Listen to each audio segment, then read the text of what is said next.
Hello students, इस video के अंदर हम लोग डिस्कस करेंगे पेटेंट डक्टस आर्टीरियोसिस को। पेटेंट डक्टस आर्टीरियोसिस की अगर हम लोग बात करें तो ये जो है हमारे पास एक ए साइनोटिक कंजेनाइटल हार्ट डिफेक्ट है। ठीक है, अगर आपको नहीं पता है ए साइनोटिक कंजेनाइटल हार्ट डिफेक्ट क्या है तो आप जाकर हमारी वीडियो देखो, आपको पूरा क्लियर हो जाएगा। उसके बाद ही आप इसी टॉपिक पे आओगे तो बेटर रहेगा।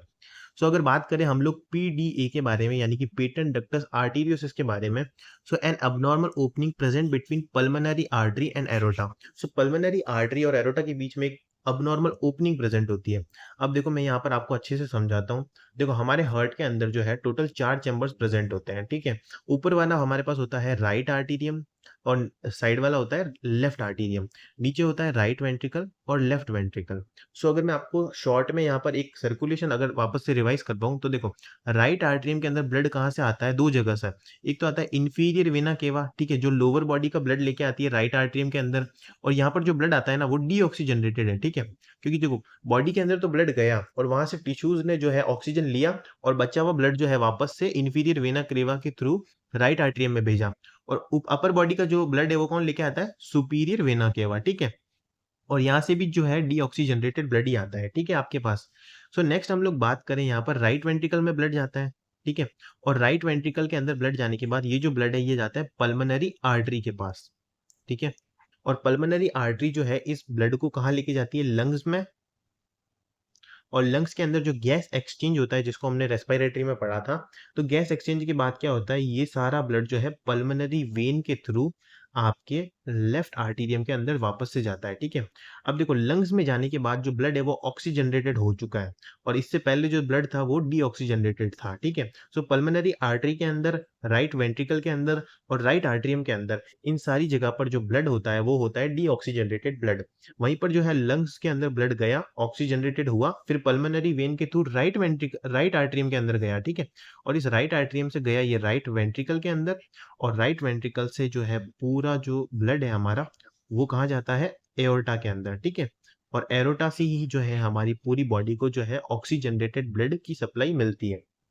अब अगर मैं यहाँ पर बताऊं आपको पेटेंट डक्टस आर्टीरियोसिस के अंदर क्या हो रहा है, तो देखो, ये जो पल्मोनरी आर्टरी आपकी जा रही है डीऑक्सीजनरेटेड ब्लड लेके, और एरोटा जो है आपकी ऑक्सीजनरेटेड ब्लड लेके जा रही है पूरी बॉडी के अंदर, इन दोनों के अंदर एक अबनॉर्मल कनेक्शन हो जाता है। ठीक है, जिसकी वजह से ये जो ब्लड है ना ये एक्सचेंज होने लग जाता है आपस में। देखो, सिंपल सी चीज है, यहाँ पर ब्लड एक्सचेंज होगा तो बॉडी के अंदर अबनॉर्मेलिटीज तो होगी ही होगी। ठीक है, अब उनके बारे में आगे डिस्कस करेंगे कि क्या अबनॉर्मेलिटीज होगी, इसके अंदर क्या सिम्टम्स आपको देखने को मिलेंगे, ऐसी कंडीशन के क्या क्या कॉजेज होते हैं, उनके बारे में हम लोग डिस्कस करते हैं अब। आपको ये डायग्राम से समझ में आ गया होगा कि पेटेंट डक्टस आर्टीरियोसिस हमारे पास क्या है। यहाँ पर लिखा भी है पल्मोनरी आर्टरी और एरोटा के अंदर जो है आपका अबनॉर्मल एक ओपनिंग प्रेजेंट होती है। ठीक है, यानी कि एक कनेक्शन प्रेजेंट होता है। ठीक है, बेसिकली नेक्स्ट हम लोग बात करते हैं इसके कॉजेस के बारे में कि कॉजेस क्या क्या होते हैं। देखो, सबसे पहले है हेरिडिटरी फैक्टर्स। अब हेरिडिटरी फैक्टर्स क्या होते हैं? बाय बर्थ फैक्टर्स होते हैं। ठीक है, अब देखो, ये जो कंडीशन है ये है congenital conditions. Congenital heart disease है ये। तो कंजेनाइटल हार्ट डिजीज का क्या मतलब होता है? जो कंजेनाइटल वर्ड होता है ना वो बाय बर्थ कंडीशंस को डिस्क्राइब करने के लिए होता है। ठीक है, ऐसी कंडीशंस जो कि पैदा होते ही बच्चे को बाय बर्थ ही देखने को मिलती है। ठीक है, बेसिकली हेरिडिटी फैक्टर्स ही यहाँ पर रेस्पॉन्सिबल होंगे। मदर के अंदर, फादर के अंदर कोई भी जेनेटिक डिफेक्ट है उसी की वजह से आने वाले बच्चों के अंदर ये डिफेक्ट आपको देखने को मिलेगा। नेक्स्ट है हमारे पास रेडिएशन इफेक्ट। मान लो अगर मदर प्रेग्नेंट है और वहां पर कोई भी एक्सरे करवाया गया है या फिर कोई भी और ऐसा प्रोसीजर है जिसके अंदर यूवी रेस का इस्तेमाल करते हैं या फिर कोई भी रेस का, तो उस रेडिएशन की वजह से यहाँ पर जो है आपको कंजेनाइटल अबनॉर्मेलिटी देखने को मिल सकती है। इसी के अलावा मटरनल डिजीज, अगर मदर प्रेग्नेंट है उस दौरान अगर कोई भी डिजीज है, अब डिजीज कौन कौन सी, जैसे कि मान लो कोई भी वायरल डिजीज है मदर को। ठीक है, इसी के अलावा मान लो अगर डायबिटीज है, तो उस केसेस की वजह से बेसिकली यहाँ पर हार्ट का जो फॉर्मेशन है ना उसकी प्रॉब्लम हो सकती है बच्चे को। ठीक है, इसी के अलावा क्रोमोसोमल एबनॉर्मलिटी यानी कि बाय बर्थ अगर जो क्रोमोसोम्स होते हैं हमारे उनके अंदर या फिर जीन के अंदर कोई भी प्रॉब्लम है, ठीक है, तो यहाँ पर उन चीजों की वजह से आपको ये कंडीशन देखने को मिल सकती है।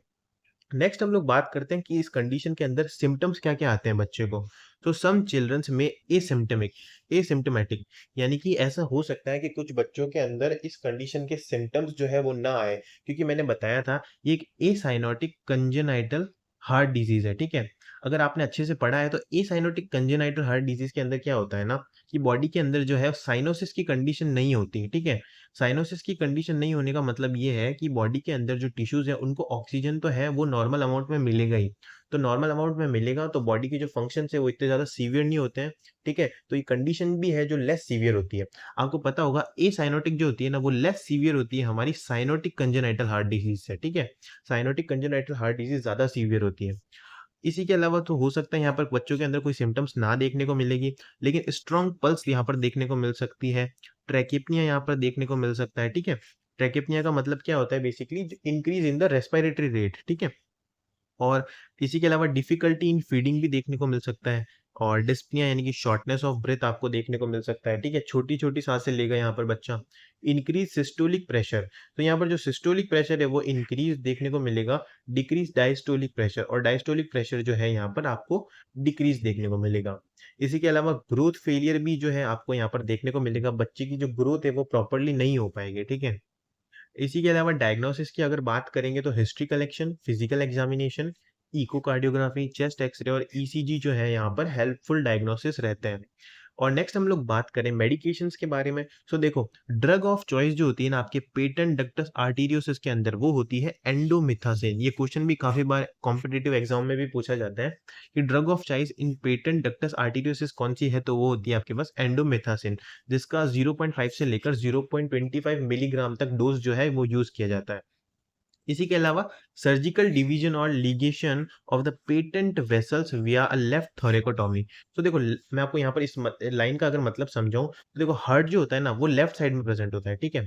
तो लेफ्ट थोरेकोटॉमी यानी कि लेफ्ट वाला जो लंग है उस थोरेक्स है उसकी जो है थोरेकोटॉमी का मतलब हो जाता है उसको रिमूव करना।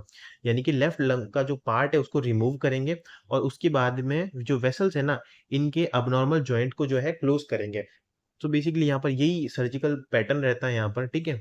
इसी के अलावा कुछ कॉम्प्लिकेशंस की अगर बात करें तो इस कंडीशन को ट्रीट नहीं करते हैं तो ये आगे जाके किस तरीके से सीवियर होती है। पल्मोनरी हाइपरटेंशन देखने को मिल सकता है, ठीक है। यानी कि जो पल्मोनरी आर्टरीज है उसके अंदर जो प्रेशर है वो बहुत ज्यादा इंक्रीज हो सकता है।